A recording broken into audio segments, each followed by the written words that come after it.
There is a dividing line, isn't there? Jesus says there sure is, because I didn't come to ask for a sacrifice. I am the sacrifice.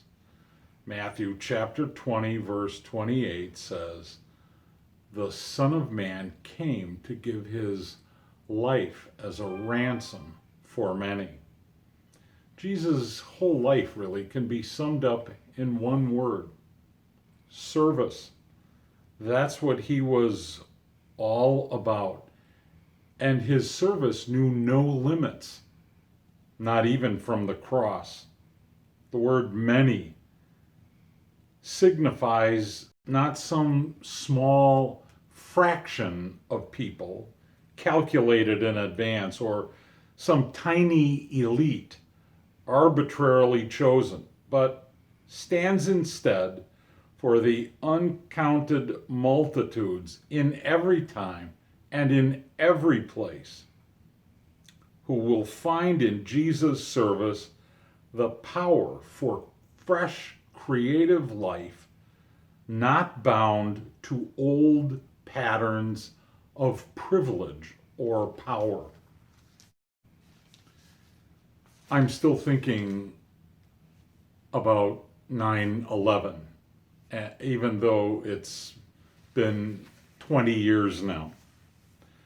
But I came across an article here recently that talked about, well, the title of it is Delay Meant Death That Day. And it really talks, I would say, almost about the arbitrariness of those who lived and those who died. Listen to this part of the story. I'll pick it up right in the middle.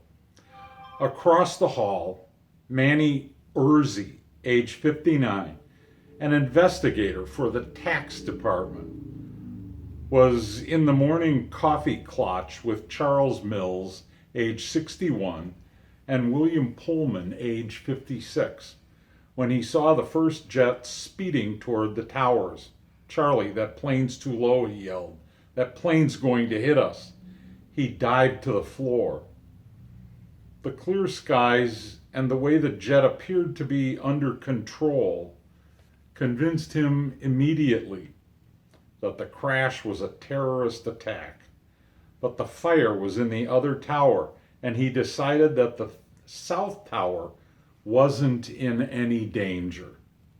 One floor below, Virginia Urzi, age 56, Manny's wife of 35 years, and an auditor for the tax department, thought just the opposite. There were people who had never been happy working in a 2-elevator commute up in the sky in a building that had once been bombed, no matter how great the view, and Virginia Urzi was one of them.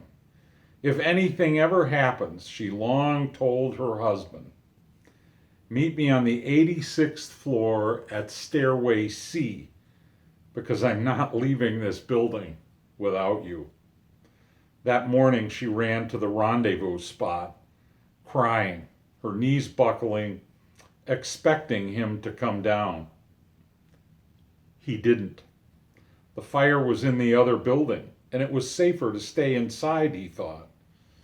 Then 2 colleagues came up from the 86th floor. You have to come down and help us deal with your hysterical wife, they told Manny Urzi. He did.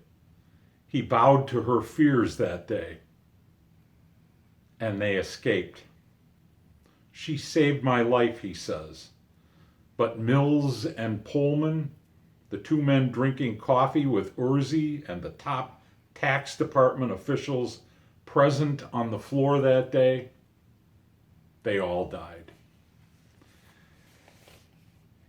It's hard to hear things like that. And it's a tragic story. But that woman did save her husband's life. You and I have someone who gives us life too, every single day. Why? Because he sacrificed his own life for us. There's the dividing line, and that really is what grace to go is all about.